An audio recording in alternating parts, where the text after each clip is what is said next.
Okay, so we're back in the tool set, and this time we're going to make a few changes to our cobalt.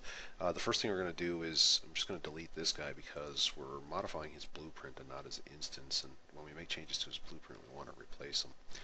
If you're using a spawning plugin or spawning system, then that's not really an issue. You just keep modifying his blueprint anyway. A little bit later we'll actually use the Legend Spawn plugin along with the loot plugin and show you what kind of tricks we can do with both of those. Because we can actually configure loot on spawn points instead of blueprints. So we'll show that a little bit later, but for now we're just going to place these cobalts down. So what I've done off camera here, I've just created two short swords, one called a rusty sword, one called a jeweled sword. I'm just going to bring over their properties. The rusty sword is nothing special, it's just a regular short sword with the name changed, and the jeweled sword is the same sword, except the name changed and I just increased the cost just to describe that this one could be more valuable, and a lucky cobalt could have got one. So you probably want to adjust the price and description. What I am going to do though is I'm probably going to change its icon a little bit just to make it look different in my inventory. There. So that's pretty straightforward. You can change the model and all that stuff, but this is just for demonstrating looting.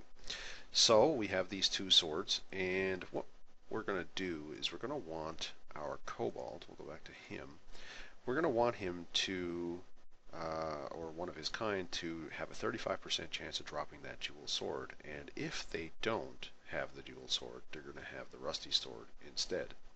So in order to do this, we'll go fire up the loot plugin on him again. And as you can see, the gold piece 3 to 7 is still here, and we're not going to remove that. We're just going to continue allowing him to drop that gold. Oh, and if you want to edit it, all you got to do is double click on the item and it moves back up here and removes it from the grid, and you can change the percent chance and stuff like that, and then just re-add and it puts it back down. So if you needed to change the chance or quantities and stuff, just double click and add when you're done your changes. If you hit cancel, it'll just abort everything anyway. So again, these swords are going to be also of the type hard item. So what we're going to do is select the jeweled sword as the main item. He's only going to drop one, and as we mentioned earlier, 35% chance of dropping one. If the 35% chance doesn't occur, the alternate item will drop, which is rusty sword, and that one's going to be 100%. So what we could do here is we could actually have this say 50%. So if the jewel sword didn't drop, we'd have a 50% chance of a rusty sword. If that didn't happen, then he wouldn't have either. So that's what you could do there. But in this case, if he doesn't have jeweled, he's going to have rusty, so we'll have that 100%. And then we'll just click add, and we'll see the item down here in his grid. Then we hit finish and replace him. Now, because I'm probably not going to get the sword on the first try, the jewel sword on the first try, I'm going to lay a few of these guys, and I'm going to just change their perception range over on the other screen here to short, because I don't want them all to swarm me. There we go. Okay, and then I'm going to lay a few of these guys down. Just going to make a big circle. Hopefully that's far enough away so they don't all come after me at once. There we go. So yeah, we'll run this in game, and hopefully we'll get ourselves a jewel sword. So we'll see you in game in a second. Okay, so we're in game now, and I should have laid myself a sword, but hopefully we won't have to kill too many before we get what we're looking for. So now we'll go over and see if we can beat up a few of these cobalts. That was a good one. And grab his loot. There we go. We got rusty sword and gold piece. So there's our rusty sword. Nothing special. We'll try and see if we can get it. Those two are a little close. Hopefully they won't swarm. I'm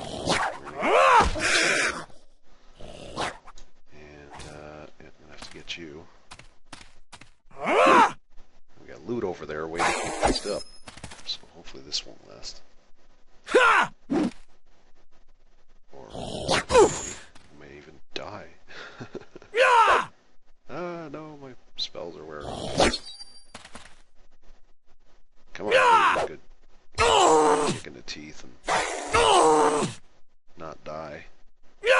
This guy's a tough one. Oh, he killed me. That's awful. You shall. See, that one kick in the teeth is all I needed. Anyway, it's not to demonstrate death, it's to demonstrate loot. So, and he only had a rusty sword too. Dirty guy. So we'll go over and try this one, and that one only had a rusty sword. And we'll keep trying. Hopefully we'll get lucky this time. I should have cast those spells again. Maybe we would have been able to beat these guys a little quicker. Oh, I didn't kill him the first shot. Terrible. Gotcha. And cross fingers. Roll with that 35%. Oh, rusty swords again. But we are getting some gold, which is kind of nice.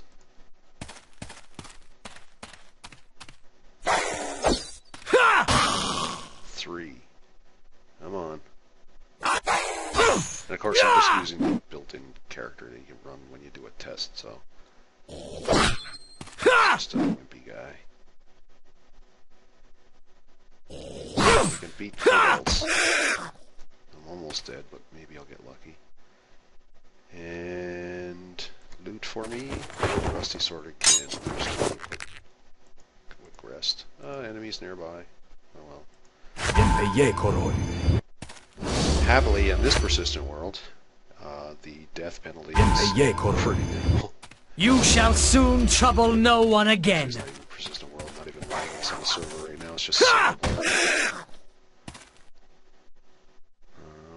So yeah, and that's actually brings up a comment that many of the loot plugin features don't even require the database. There's only certain functions that actually require the database, so you could, you know, use this in a single player campaign. There we go. There's our jewel sword that we were after. So we've got a whole bunch of rusty swords, and we did manage to get our jeweled sword after all. So there it is, and I can't even equip it because I don't have the proficiencies. But there it is, and you know, this one I can sell now. It's got some more value in it. But as I was saying, yeah, you don't actually need the database or persistent world functionality for for some of the features, and we'll discuss what those are when the time comes. So you don't even need to fill out that database field if you're in that situation, and this is one of the very few of my plugins that are like that. But we'll talk about that when the time comes. So there it is, our jeweled sword, and we're going to finish this up, go back to toolset, and start looking at some even more things we can do. So we'll see you there in a sec.